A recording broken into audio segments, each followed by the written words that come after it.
Hello everyone, this is Asclepius with Echoes from the Caverns. Echoes from the Caverns is distributed by Sestile Teckle and is a joint podcast production produced and run by Lord Baldrith, Asclepius and Sestile Teckle. Background music by Steven J Goldman. Well, here we are with another week, and first of all, a little bit of business to discuss. Some of you may well have noticed that Lord Baldrith hasn't been here for a couple of weeks. Just like to reassure everybody that he is fine. He hasn't gone off and left us, and we haven't given him the sack, so that's good news. What happened, as you're probably aware, he took a bit of a holiday, and when he came back, life and work and things got a little bit overwhelming. His plate is a little bit more than full, and with great reluctance, he said that he may have to take a bit of a break for a while to get everything in order. So we said to him, look, that is absolutely fine. Unfortunately, real life comes first, and take the time you need. We'll send plenty of warm vibes your way, and the captain's chair is sitting here waiting for you when you return. So anybody who has fallen in love with Lord Baldrith's voice, and I'm sure there are many out there, do not panic or be disturbed. He will be back. We're hoping it'll be sooner rather than later, but we will let you know. So that's fine. Okay, in the meantime, we are continuing, and I'm delighted to have Sir Frank with us today. Welcome, Frank. How are you doing? I'm doing well. Thank you for inviting me again. Excellent. I'm looking forward to this. Good on you. And as a very special guest, we have none other than Steve Goldman, a member of the illustrious Space Bards. So welcome to the show, Steve. Thanks for having me. Yeah, it's terrific. It's going to be fun talking about all sorts of things. Okay, so we haven't had the news come out yet, so we'll be making this up as we go along. But I've got a couple of items that we could talk about first. I don't know whether they'll feature in the news at all. Firstly, we have Dame Laurie's contest. Have you seen that in the forum, Frank? I have. I put in a couple of entries. You're talking about captioning the picture of yes. Stephen Donnelly. Yes. Yeah, that was great. Yes. Do you catch the forum at all, Steve? Mostly keeping up on Style sends out his newsletters. That's basically my source of most of the news related to Shroud of the Avatar and the community.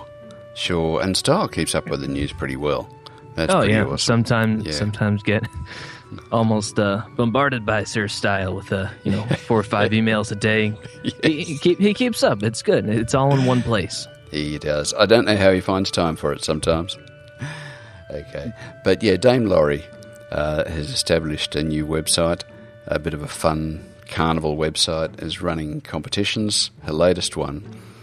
You're familiar with the Ice Bucket Challenge that's been going around? ALS. Oh, yeah. Yes. And Stephen Donnelly. Stephen Donnelly took part in this challenge, and they snapped a picture of him in a great, lovely pair of shorts, soaking wet, and the competition was put a caption to it. And it was great. Everybody joined in, put some really funny, humorous captions, and the winner was picked at random, so nobody could argue about artistic skill. And the winner got a $5 credit on the add-on store, on the Portalarium store. So that was great. I'll see if I can look this up now while we're talking. It might be interesting. Sure. Take a look. Yep. And pleased to announce that the winner was none other than Static Grazer, who is a community member whom you may not have heard yet, but you've probably heard us discussing, this is a shameless plug here, for the New Britannia Theatre Troupe.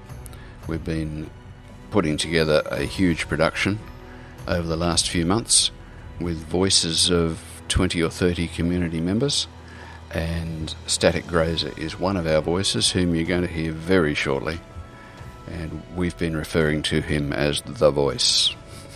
So really looking forward to airing that. Okay, another item which you will probably have seen, Steve, on Styles' site is Hobloth 2. I did. Yeah. Rustic Dragon is putting that together, and it sounds like a lot of fun. I was worried for a little while that it might not have been able to happen, but looks like everything's in order. Yeah. I mean, he goes to a lot of trouble, doesn't he? And really makes a huge effort to put together a fantastic weekend. So, for all the details, just go to the Cavern's website. So he's planned this whole magnificent weekend. Cost you $200 to go, but sounds like a good deal. November 15 and 16. And go along in costume. There will be quests to do. Jousting competitions to judge costumes, feasting, all at Richard Garriott's property in Austin. Yeah, I've not into live action role play, but I've been to the property, and there's a pirate ship, and across from the pirate ship there's a castle. So yeah. I'm sure there will be some siege warfare going on. I've only seen glimpses, and they did that the training montage video, but that's yeah. Even that little stage setup thing going on, that's pretty intense. I reckon. Oh, that's going to be a lot of fun, boy. Okay, so yeah, anybody who has a mind to be involved in that, have a look at the contact information and details on Styles' website on the Caverns, and get right into it. Okay, now, Stephen, tell us a little bit about yourself. You're a member of the Space Bards. True, yes. Space Bards and Recap, which are same entity, different topics, I guess you could say. Yes. I am a music producer from upstate New York. I met those guys within the last 3 years or so. The last few years is when we started working together. I run a recording studio. I produce music of all sorts of genres, varieties, voiceovers, things like that.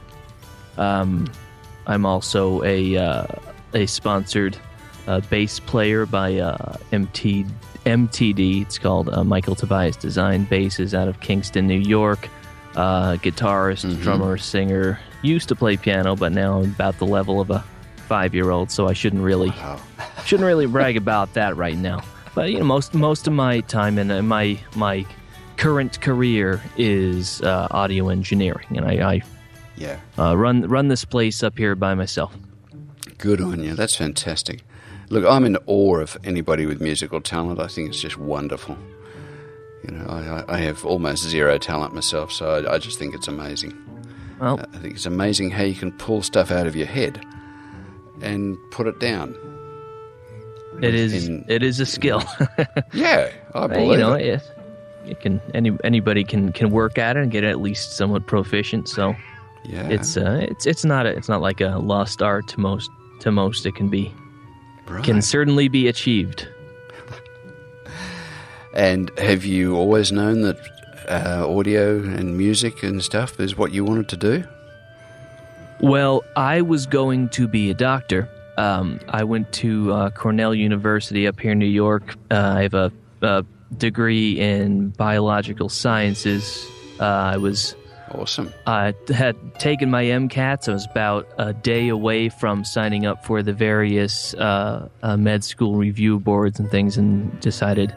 And at the time, I was in a number of other bands too, and I was just starting to do the production as well as the performance. And I kind of wanted to take some time and see how it would pan out. And it's been quite a few years taking that time. Yes. Yeah, I got the DBA for my recording studio. I got back in 2007. Yes. So that's when I graduated. Yeah. So my background in music is almost entirely self-taught, but obviously it was a passion of mine, at least enough to forego, or at least temporarily forego, what one might call an actual career. Sure. Yeah. Well, you've obviously done pretty darn well for yourself, so that's amazing. Well, I appreciate it. I do okay. Good on you. Well, having heard some of your works, I can say you've done more than okay. That's brilliant. Well, thank you.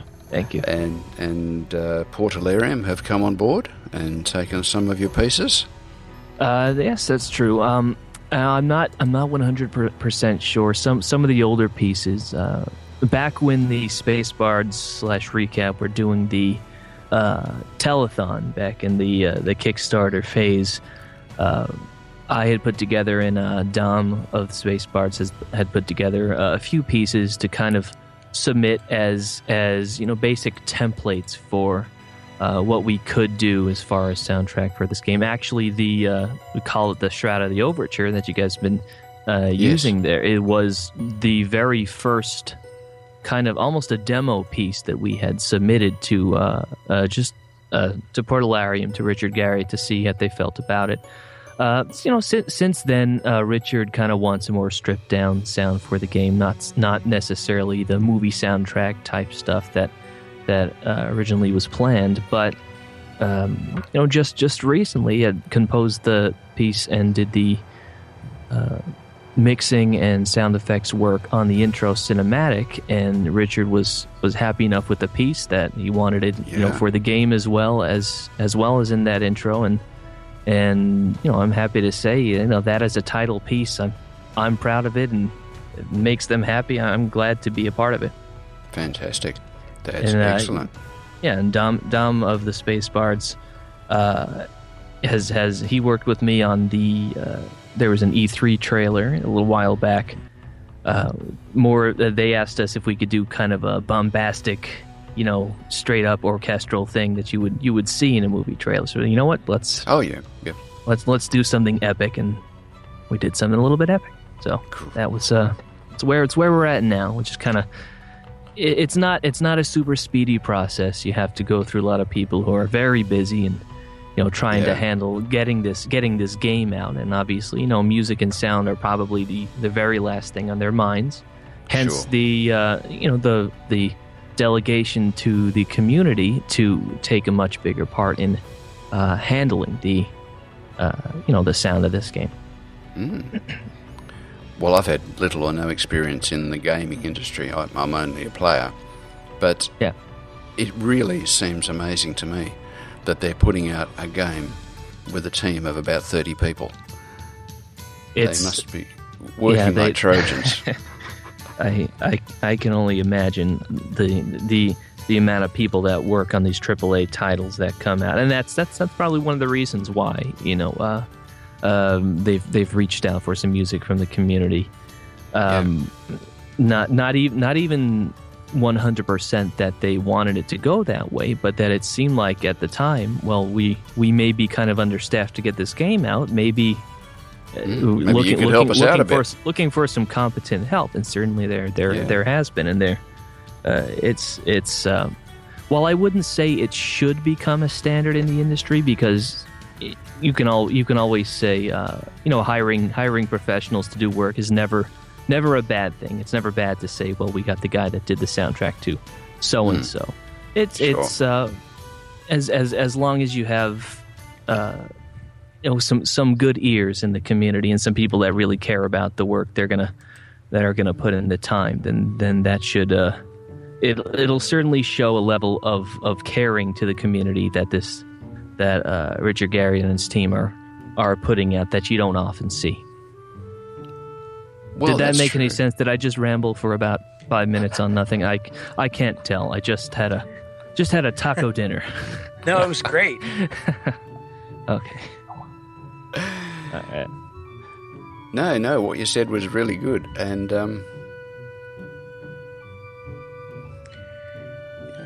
So I was wondering, you're working with the Space Bards, or are you actually an official member of the Space Bards? Yes. And then also we have the people producing music in the Poets Circle. Do you work with those folks at all?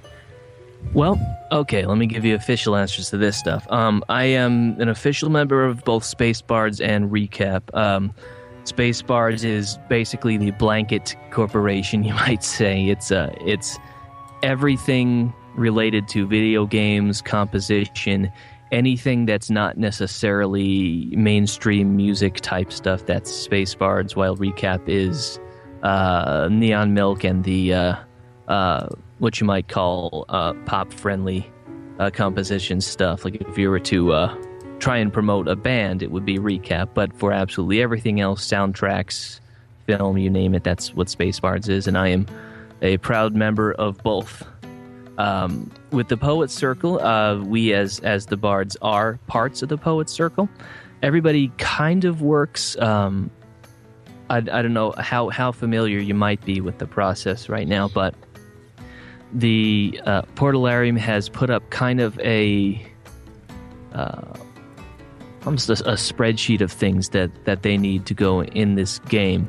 And the way it's been working has been Holt Ironfell has been kind of taking care of the community in the Poets Circle, along with Fire Lotus from the Portalarium team.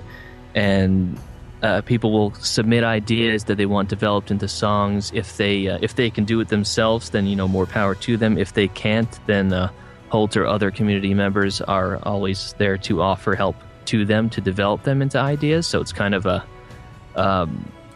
crowdsourcing, and almost very literally crowdsourcing, finding the best ideas. Even if you can't put them together, someone else will help you to do it. And the way they're handling that is post ideas. They'll get permission to kind of lock in a piece for a certain amount of time. They get time to work on that piece, and then once it's complete, I think pass it back and forth, just kind of between the higher-ups in the Poet Circle and Portalarium, or in some cases Richard Garriott himself, just to make sure that it's exactly what they needed for a task. And that's kind of how the Poet Circle is finishing up all of these pieces to end up in the game. Again, I think I'm rambling, but yes, we are. While we're not necessarily working with members of the Poet Circle on the projects that we finish, we do consider ourselves part of the Poet Circle community, and that we might be slightly more advanced technically members of the Shroud of the Avatar community that is submitting content to the game. Yeah, that wasn't rambling at all. That was great information. Okay. No, I really appreciate that, and I think a lot of people will. It's so interesting to know how the whole process works. And it is lovely in general, as you've said, to see how Portalarium's reaching out and involving everybody in the community. And there is talent in the community. Right. The E3 track, for example, they came to us before they had any kind of licensing deal set in place. Asked us if we'd be willing to do it, and we said, "Oh, well, you know what? Just for exposure, we will do this kind of just out of enjoyment. We'll do this out of enjoyment. We'll do it for a little bit of exposure, and we will sign something saying, go ahead, use the piece. As long as you don't sell it, then that's fine. You guys can use whatever you want." Yeah. For the intro cinematic actually started as trailer for the Rooster Teeth Expo, and it was a little it took a little more time to develop. And originally I had to start. Dom from the Space Bards, who normally would contribute to something like this, was working on like pretty much nonstop on all of these Kickstarter rewards for Neon Milk and this. And it was a bit up to me to compose the piece. So we composed it. This time they sent over the Guardian voiceover, and put the piece together in about. I believe I composed it in a day. Maybe got a rough draft of the entire thing up in a day.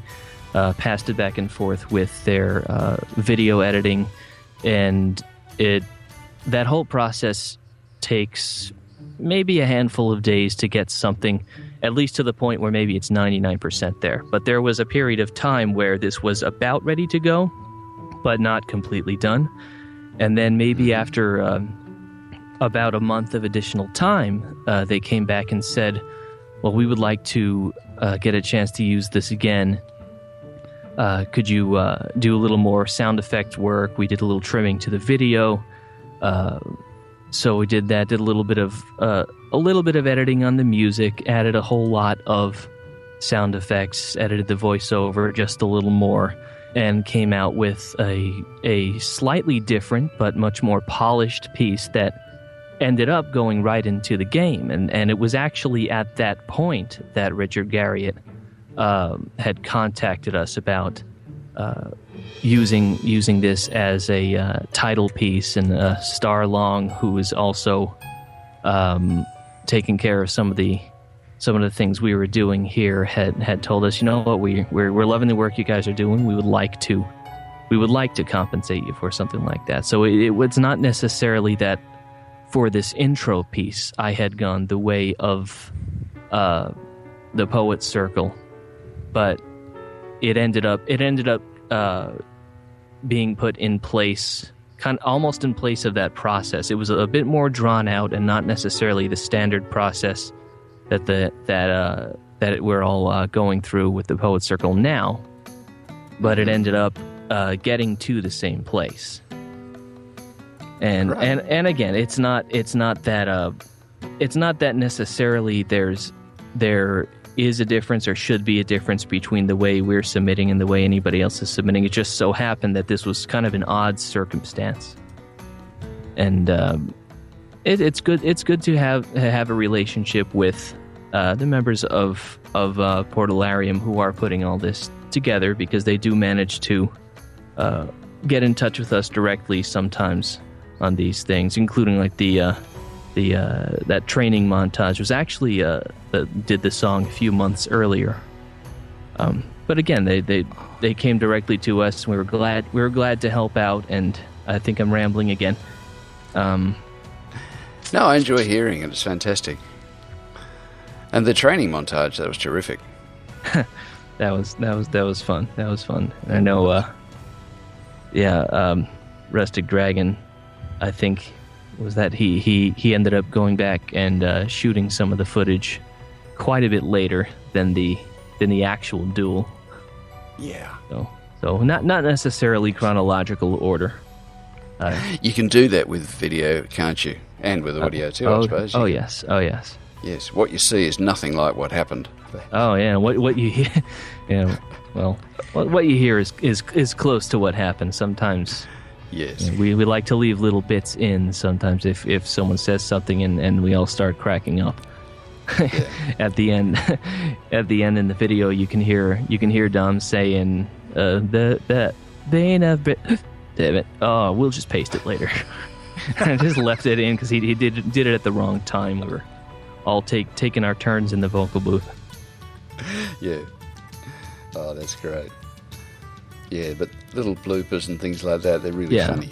Yeah. Yeah. That's great. Sometimes a song is 100% blooper as well, which really? Which I don't know if you get the Space Bards recap newsletter or see any of the whatever posts that go up.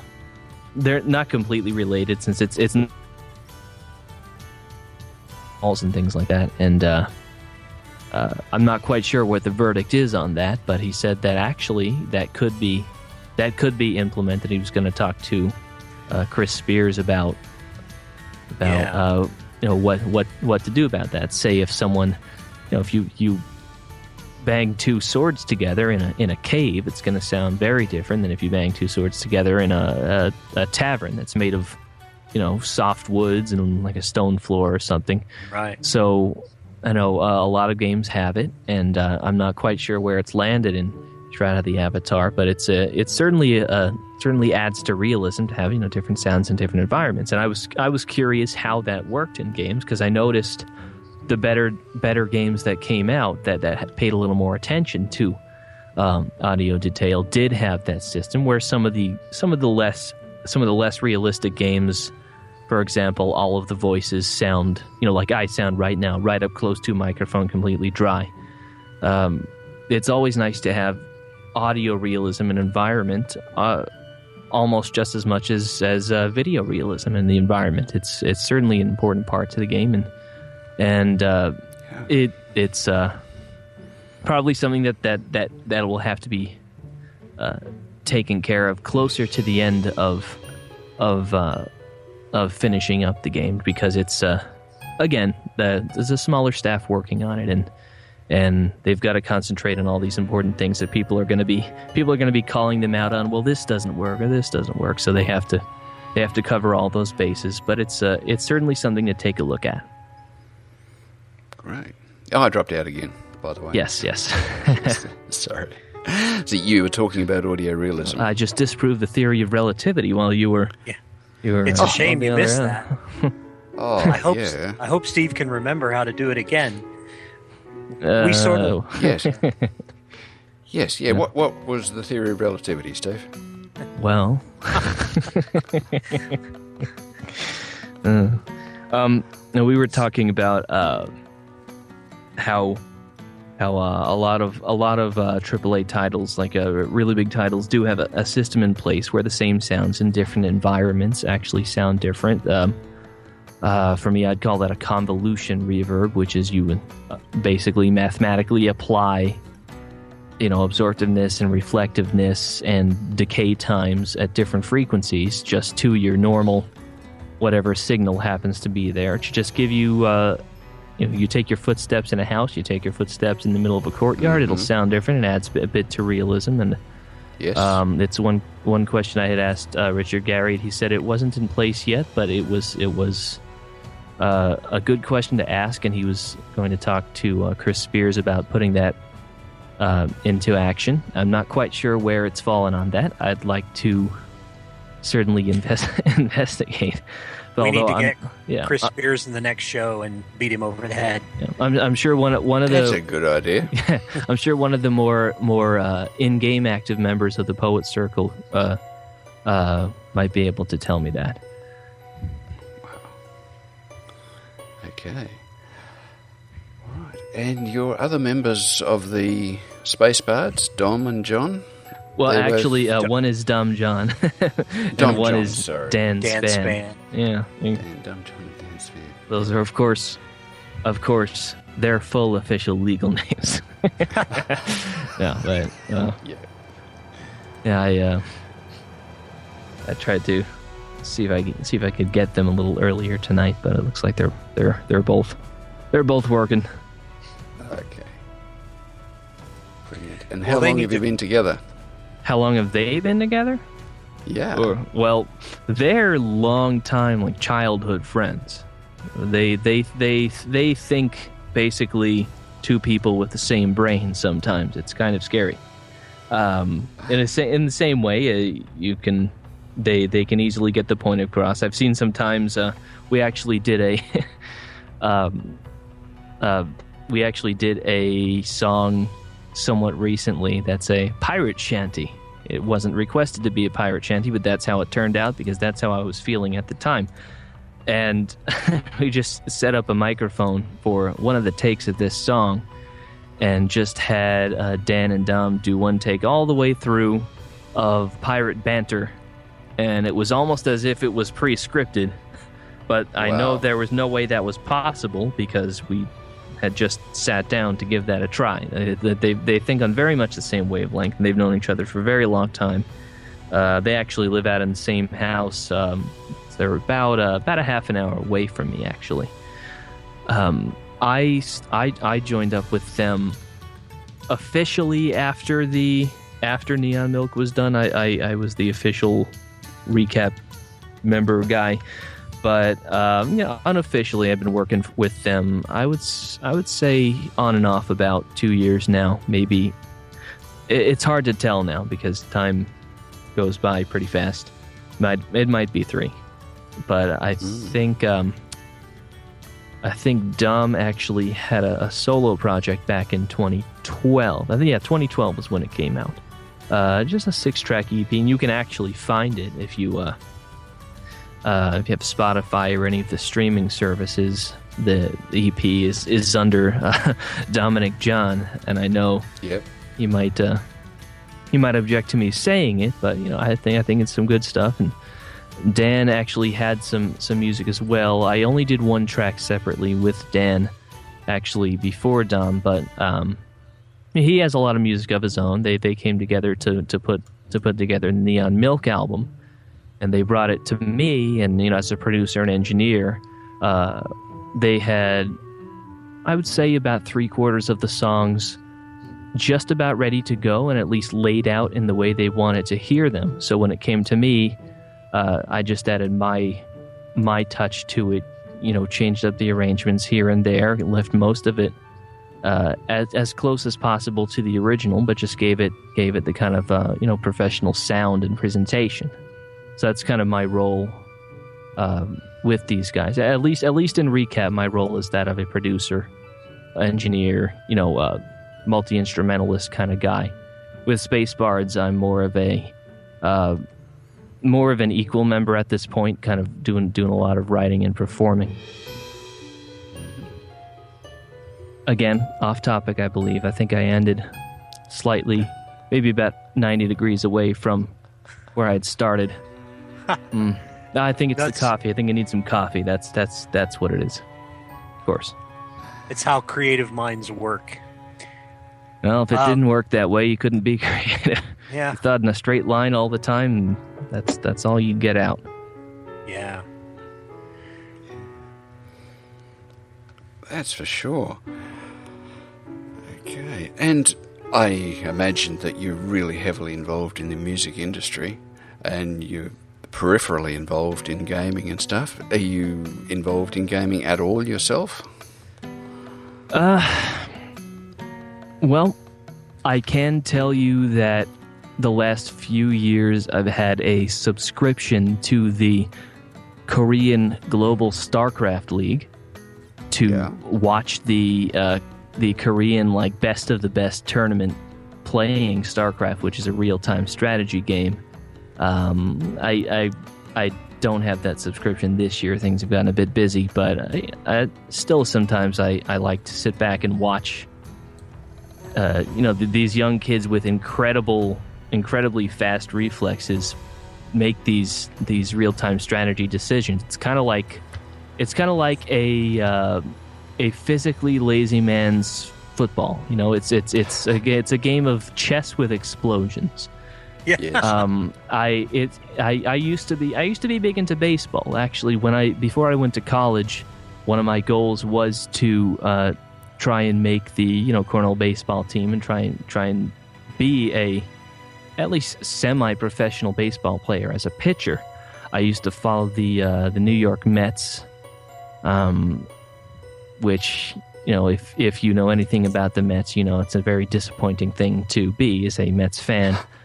But I used to be very much into baseball, and as college went by and I got more into music and studies and things like that, just the time to actually do it, it was basically either play music or play baseball, and you can't do both. So as I got more into music, I just kind of lost the time to be able to watch sports. And as I got out of college, got into doing the music and everything on my own, there's still kind of a gap in your mind. Like you still want to observe a sport. If you've ever really been into sports, then your brain is kind of attuned that way, that you really want to. You're able to sit there for hours at a time and watch people compete. And I don't know what it is that makes me want to do that, but I got into watching, professional real-time strategy matches. It's something that I will never be as good as the people I see on screen right now. So I'm just going to watch. So instead of necessarily trying to compete as a gamer myself, my mentality is, if you're not going to be the best at something, then why do it? That's kind of how I feel about music, and that's kind of one of the reasons why I like to watch these kids do this gaming. It A, takes the place of sports, and B, I will never ever be that good, and it's kind of a really impressive feat of just mental power and hand-eye coordination, just thinking on your feet. And I think it's a great brain power skill, whatever you might call it, to have. As far as actually gaming, I had generally intentionally tried to stay away from a lot of, at least until now, I've generally tried to stay away from multiplayer RPGs or MMOs or anything like that, because I knew that it would completely drain me of any free time I'd have. I'm the kind of person who is easily sucked into a world, and I remember playing even single player, really immersive games like the Bethesda puts out a lot of those, like Fallout, Skyrim type things. Really immersive worlds. One of my favorite games of late, I would say, might be the Borderlands series. What people have aptly called Diablo with guns. Kind of an immersive world that it combines RPG elements with. I'm not necessarily big on shooter games or anything, but it's mostly the RPG elements with a big immersive world, and it's got a lot of humor in it. So it was kind of like it was talking directly to me. But it's more about immersion for me. If it's not about competition, it's about immersion, and so I'm more of an observer than I am a player most of the time. That's fair enough. I can understand that. It's kind of all I can say about gaming. I know people don't really want to play competitive games with me because, again, I understand it can be kind of an annoying thing sitting to a guy who really, really wants to win. I'm not really a sore loser, but I really want to win. Anybody who's ever played Mario Kart with me can attest to this. No, my girlfriend will not play any game with me if it's not cooperative. It's not a fun experience. Yeah, myself, I am so terrible at games that I only play cooperatively or solo. Right. Yeah. So I totally get where you're coming from there. Cooperative, I also and one of the good things about Shroud of the Avatar is there's a community of people who are, they're kind of on the same page. It's not okay. Now I'm not quite sure your guys, if you guys have any first person shooter backgrounds at all. It doesn't necessarily appeal to everyone, but I did have an Xbox, sure. And I did play the Call of Duty games. Not for a long time.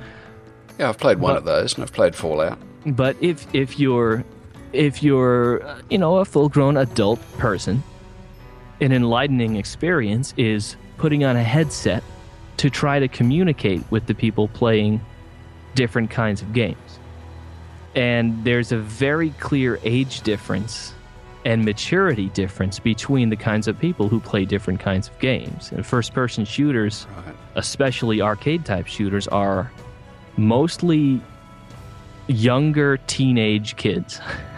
And it's very hard to want to cooperate with someone that's incredibly abrasive or just can't think a few steps ahead, something like that. It's different between different games, different franchises. Say the difference between Modern Warfare and Battlefield, for example, is a few years of age. There's a little bit older people play the Battlefield series because there's a little more thinking and a little more time involved in the process. And what I'm seeing with the Shroud of the Avatar community is it's skewing certainly certainly into a much more mature crowd, which for me is definitely a not a deal breaker, but a deal maker, I guess you could say. The opposite of a deal breaker.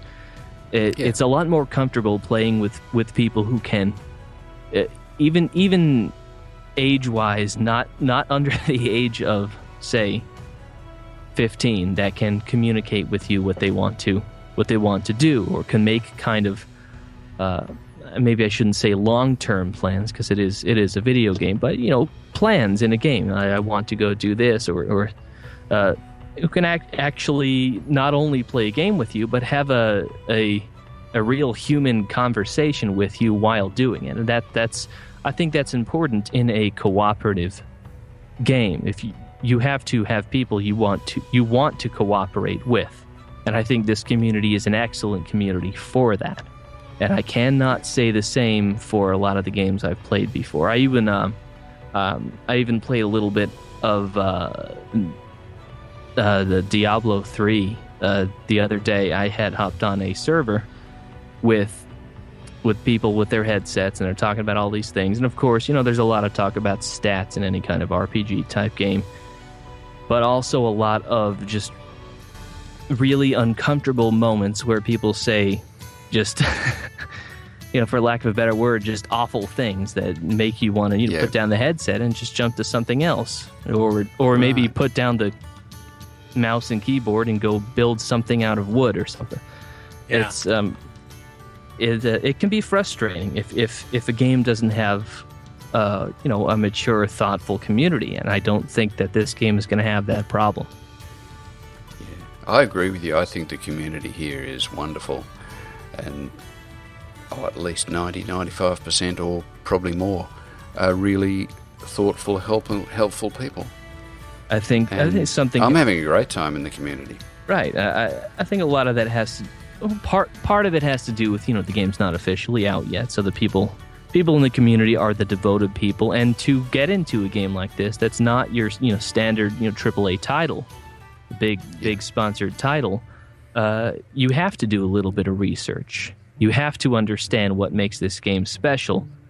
And in order to understand that, you have to have the patience to look into something. And that's something you're really only going to get with age or a certain type of personality. And that's going to remain true, post-launch, years down the road.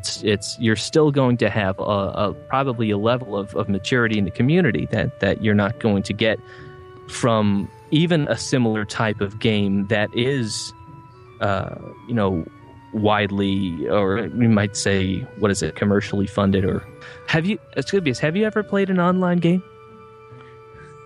I've never played an online game before, and I decided to take up Ultima Online to get an idea of how it worked. Okay, it was fine, but I have heard experiences by a lot of other people who went into Ultima Online in the early days, where PvP was pretty common. And I don't know how many stories I've heard of people who would log in, walk 10 feet, be jumped on by half a dozen people, say, noob, you're dead, that's it. That's a community thing. I heard some nightmare stories about the League of Legends community, similar reasons like that. You try and play a game that you think, you know what, I can be part of a team, I can do this. But really, it's a community that is already, you either already know what you're doing or they hate you. Then there's no way to learn because everybody's so young and everybody's so competitive.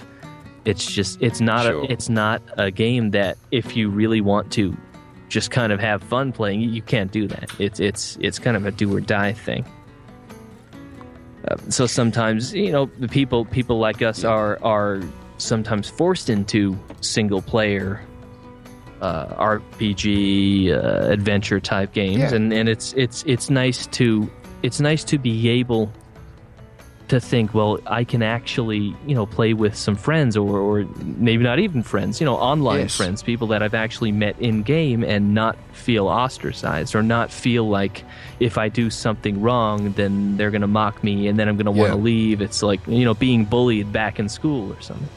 You don't want to be bullied in life. You don't want to be bullied online. It's it's not physical, but it's mentally, it's almost the same thing. It's just being made very uncomfortable by something that's supposed to be. It's supposed to be fun. It's a game. That's what is a game? Okay, well, technically speaking, that's not. That's people have different definitions for that, but it's supposed to be a fun experience, and you don't want to be mocked. You don't want to be pushed around. Right. But I was saying, Yep. Go ahead. For some people, the game is fighting other people, and for other people, the game is immersing in the story, whatever the quest is, and finishing that. Right, and the problem with that, we were talking before. It's a little easier, at least in my eyes, to have one or the other. If a game is about competition, then that's all it's about. Then sure, you can have fun playing a game that's strictly about beating somebody else. So one of my favorite games is Super Smash Brothers, because all it is nonstop. Oh, I'm going to hit you with a cartoon hammer or something like that. It's competitive, but it's also a lot of fun, and there's just one aspect to it, and it's just beating the crap out of another cartoon. But when a game is trying to do both competition and personal conquest or something, the option always has to be there for you to turn that off. The option always has to be you don't want to feel antagonized by someone saying, well, the only point of this game is to get this X and Y gear so that you can eventually kill this guy the fastest. You don't want to feel like you're bottlenecked into certain builds or whatever you might call it. If it's competitive, if it's a 100% competitive game, it can always be fun being competitive. If it's a 100% solo game, then sure, that's great. But when it's both, it's up to the community to make it a friendly experience. And a lot of that has to do again with community maturity, and that's something that for the most part has to do with game genre, but with a little part has to come to do with the roots of the game. Jumping sideways. What I'm saying again. Where was I? I'm gonna have to edit out big chunks of this. Oh no, it's going in just like this. No, it's going absolutely. No, but it is a good game, and I agree with you. I think the option should be there, and I mean, in the last couple of releases, they've introduced the combat and made it much more developed. Introduced PvP, which some people love. That's what they live and breathe. That's their bread and butter. I had a try of it, and I find although it's initially a bit enjoyable and it's challenging and it's stimulating, I actually suck at it.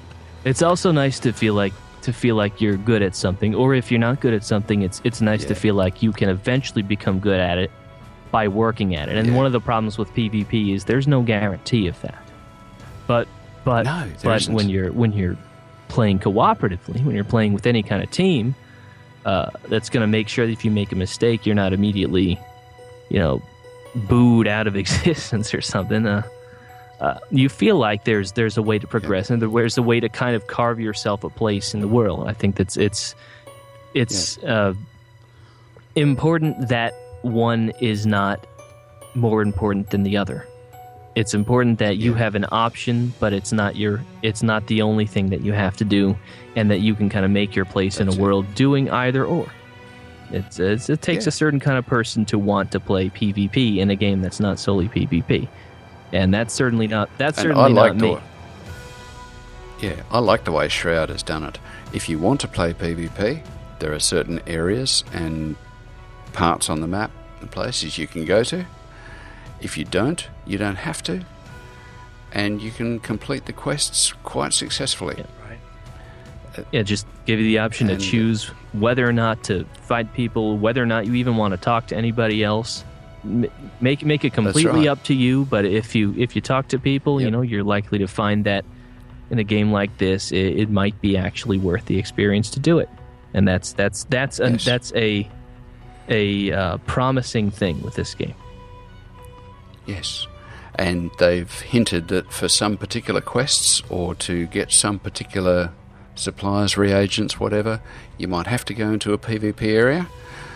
And for that, well, I might just have to drum up a few friends and we'll all go together. Right. Again, it encourages you to find some help. It does, exactly. Now, I wanted to actually ask you guys a question because I don't have experience with Ultima Online, and I'll tell you, my experience in the Ultima series is actually a Worlds of Ultima game called The Savage Empire. Have either of you played The Savage Empire? No, it is on the list of games that I've seen, but no, I haven't.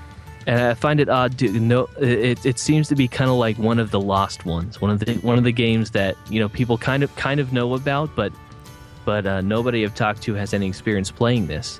And I remember it actually was a game that had come bundled with my very first CD-ROM when I was a kid, and I played it. I played it a ton. It was one of the games that worked well on the computer at the time, and at least back then, if a game worked, you played it because there wasn't really a huge knowledge base in customization.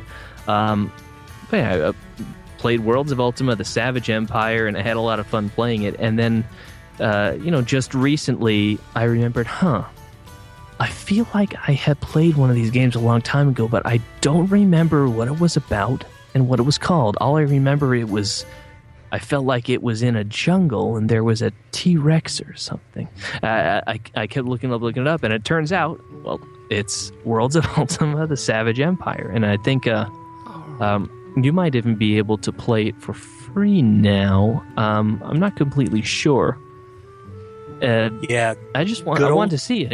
Who has played this game, because it was certainly, at least at the time, I thought it was a lot of fun. I'd have to sit down and give it another try to really kind of judge it in game criteria. But it seemed to be this obscure Ultima game, and I'm thinking back, who has seen this? Who among the community remembers this game? Well, when you go to the Dragon's Meets or sit around and talk to the Ultima people, everybody has heard of it, but I've never heard anybody talking about playing it.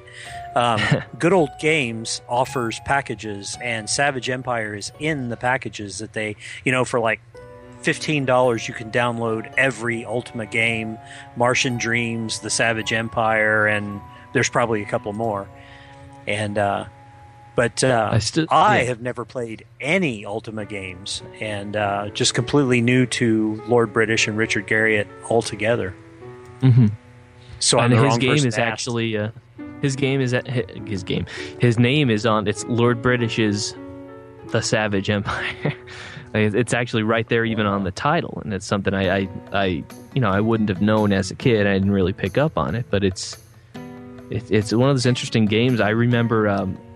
I played it when I was a kid, but I could probably recompose the soundtrack of that game if I sat down right now and you asked me just off the top of my head, recompose the soundtrack to The Savage Empire. I could probably do it. I remember it just going through my head over and over and over again, and walking through the jungle with these characters, fighting the Myrmideks.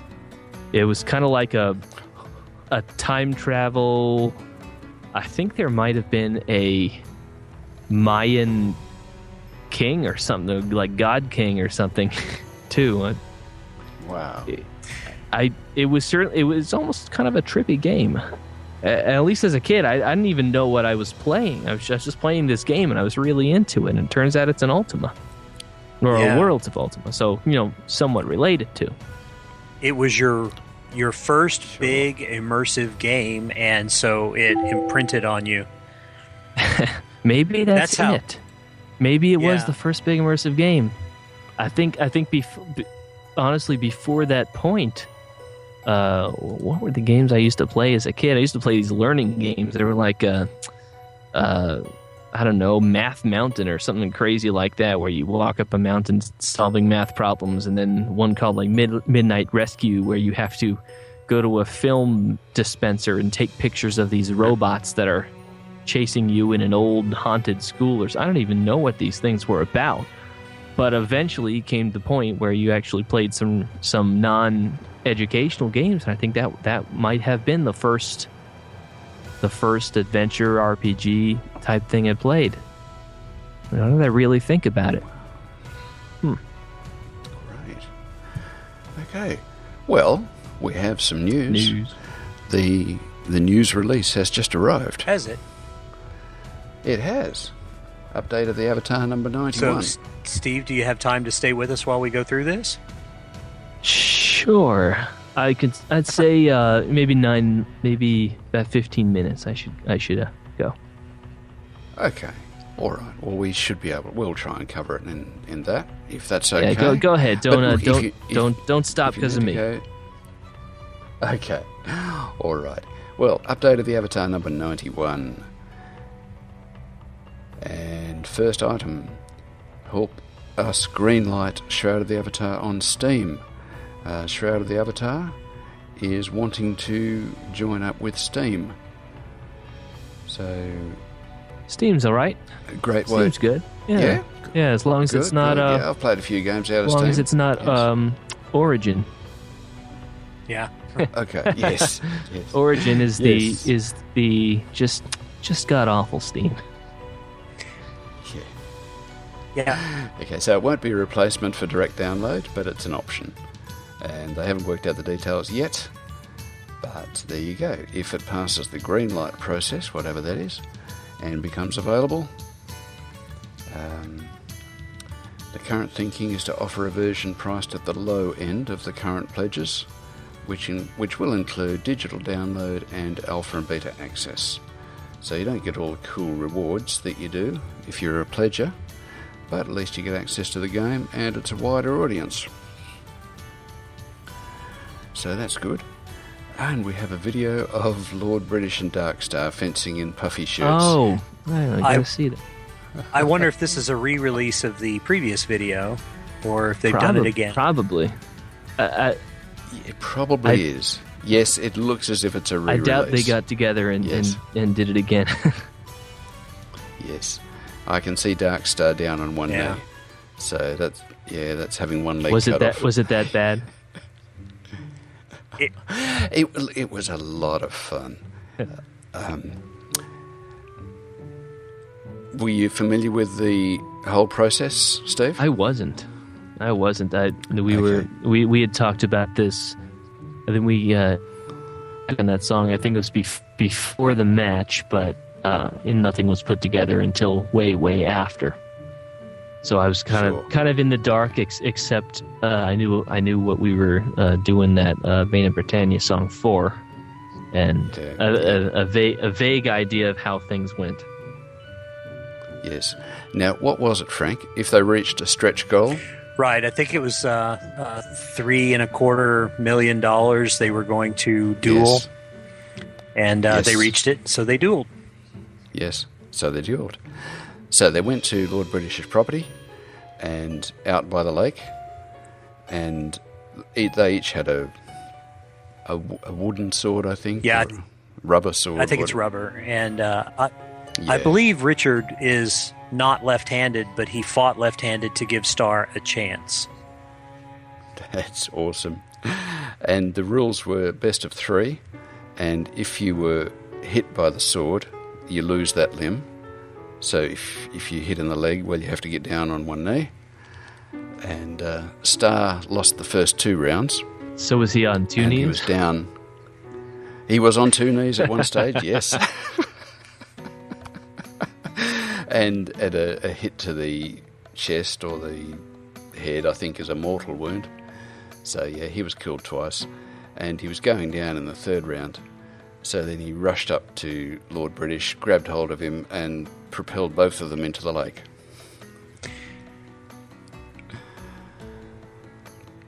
So that was a fun finish.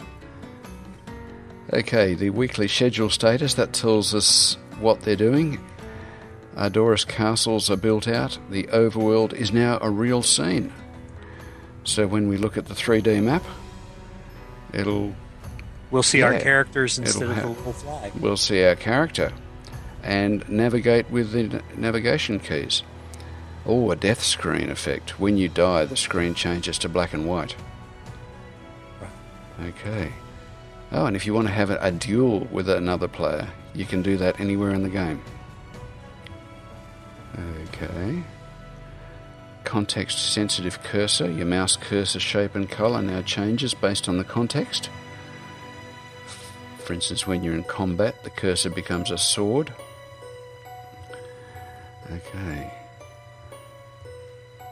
Okay, and starting decks, yeah. So a starting deck is more like a starting deck instead of an expert deck. They've matched the gear to the deck so you won't get as many slugs, that's good. They have a challenge dungeon. It's living up to its name. Near the end of the dungeon there is quite a challenge. The universal cooldown is abolished, that's a good thing. Okay, hair and facial hair, right, that's been updated. Important. Very important, yes. A few bigger and longer beard styles. Lord Jewton isn't on today, he'd be delighted. Yes. Virtus Pass and A1 aggro system. Really? AI. AI aggro system.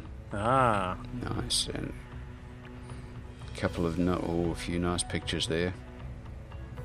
Lovely. So the Ardoris castles and some interiors. Yes. And then there's a screenshot of somebody standing on the overland map. So that's great. There is. It looks as if it's going to be very nice. I love the shadow effect behind him. Sun's coming up in the morning, he's casting a long shadow. The death screen effect, where it all goes black and white, fantastic. PvP duels, yep. Very nice. So, and for... Go ahead. Yeah, sorry. Just saying for R11, they're going to talk about character advancement, death magic, summoning skeletons and liches. Good heavens. And you can attach basements to your house. Very nice. Wearables as decoration. First pass at cooking and alchemy. And gear will take damage and be repairable. And there will be a new map, Solus Bridge. Very nice. Okay.